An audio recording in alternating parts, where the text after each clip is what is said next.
ஐயா, நீ இருக்கிற பக்கம் உன் பக்கம்லாம் கிழிஞ்சி கேவலமா அவ்வளவு அசிங்கமா போனதுனாலதான் உனக்கு ஒரு அடுத்த பக்கத்தை ஆண்டவர் வைத்திருக்கிறார்.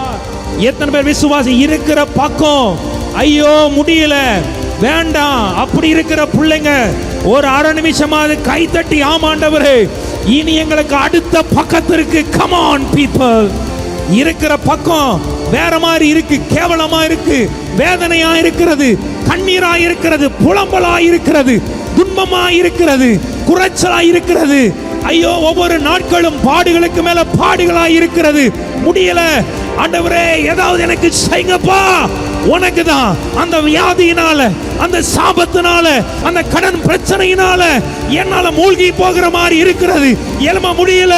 இன்னைக்கு என் ஆண்டவர் உனக்கு ஒரு புதிய பக்கத்தை, அதர் சைடு ஒரு புதிய பக்கத்தை தொடங்க என் ஆண்டவர் விரும்புகிறார்.